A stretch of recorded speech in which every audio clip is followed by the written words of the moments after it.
Juan-o's world. My baby mama trippin', she been going through my phone. Tired of me cheating, I can't leave these hoes alone. Hella pics, hella tips on my cash app. It's like, hold up a minute, every time that I'm in it, got the whole room spinning. Can't explain how I'm feeling all day. I've been sipping. Do you Meet Nipsey Hussle, rapper from LA, member of the Rolling 60s Crips. Really was one of the most talented dudes coming out of LA recently. I know it's better rappers, but he was really putting it down from his side. Now, Nipsey wasn't just a rapper. He was also a businessman, entrepreneur, innovator. This is his store right here. A store that he didn't used to own. He used to stand in front of and sell items. CDs, incense, black soaps, etc. He was a real African. He was also a real man and a real factor. And that may be the reason why he's not here. He stood on his code, his morals, and his principles. Which is also another reason why he's not here. Now, more recently, a whole lot of things have been coming to light. Number one, LA is not that big. Number two, none of these gangs stick together. Crips don't fuck with Crips. Bloods don't fuck with Bloods. And in the special case of the Rolling 60s, they don't even fuck with each other. Now, listening to a Nipsey Hussle CD, you would have never guessed that. But it's a little something different in the 60s. Now, when you search the Rolling 60s, this guy right here comes up as the big homie, Big U himself. Now, I hope you remember this guy because he's also Nipsey Hussle's manager. At least for a time he was. At least that's what us outside of California thought. But recently, something else has come to light. Their relationship wasn't as great as we've been led to believe. And he wasn't always his manager, shall we say. Meet Nipsey's brother, Black Sam. Now, he ain't got no parts of the gang shit at all. Just straight stand-up man. And let's just say he had to step in against the gang for his brother. And things probably was never the same after that because they went into making more money and relationships between him and the gang became more strained. Which I guess shouldn't be a problem at all, especially seeing how Nipsey's a $1 million guy, you know what I'm saying? But it was a problem because he invested in his neighborhood. He still came to his neighborhood. He did business in his neighborhood. And being that he passed all the tests from being a dude from the hood, he should have been able to rightfully so do that. But it seems it created a shitload of jealousy. And one day, sadly, it came to an unexpected head right in front of Nipsey's store with his OG homeboy, his namesake watching, and so many of his gangbanger homies running off the scene with nobody to really help him or stop what went on. Now, the last thing anybody in the world outside of LA, that is, thought was another Rolling 60 had anything to do with it. But we was wrong. And comes Shitty Cuz. Man, you could tell a lot about a person from the hood by the name that the hood give them.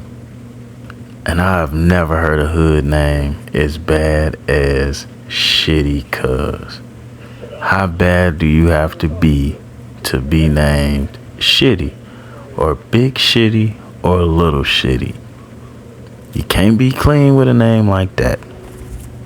And as if being killed in front of his own business in his own neighborhood after he went legit wasn't enough, in comes this guy, Wack 100.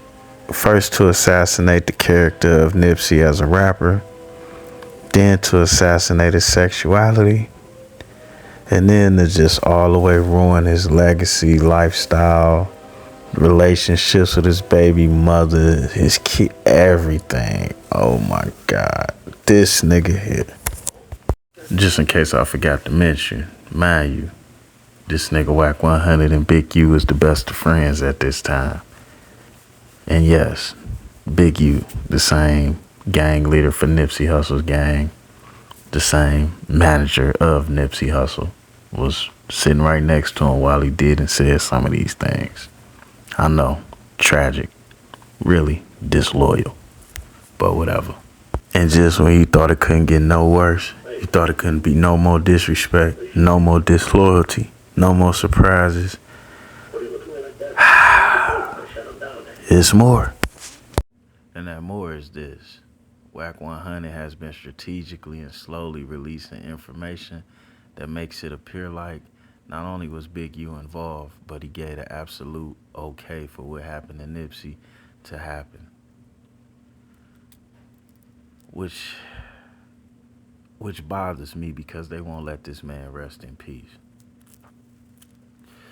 Not only will they not let this man rest in peace, they're using this man simultaneously for content at least 3 different major platforms.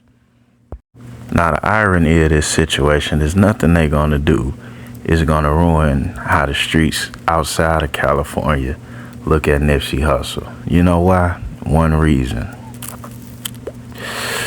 He passed the real nigga test. And if he is gay and was able to still pass the real nigga test, it kind of gives him more stripes. Not that any of us congratulate him being a homosexual, but none of us can take away the fact that he always represented himself as a proper man at all times, at least publicly. What drawing me to this guy is he accomplished the goal that so many of us from poverty have that we never get the opportunity to, all the way down to coming back to his neighborhood in his brand new car and owning the business he used to stand in front of. I mean, to be honest with you, it's no bigger pats on the back unless we gonna throw Dolph into the situation because he did it a little bit better. And for damn sure, his crew held him down a lot better. Now, from the grave, once again, Nipsey has been being used in summons, but this time, why? In comes this guy, Adam 22, aka Adam 16, aka No Jumper, aka the most exploitive white person of black culture I've ever seen. But he's doing it a little bit dangerous, and he's being allowed to do things that, quite frankly, black gang members in Los Angeles don't allow each other to do, or even any other black person from another town.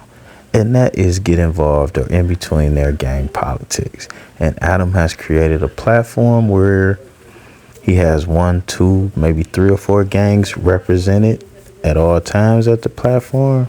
But he also allows people to come up there and diss the shit out of each individual gang as well as his big homies. I have no idea how he's allowed to do that or why it even works that way.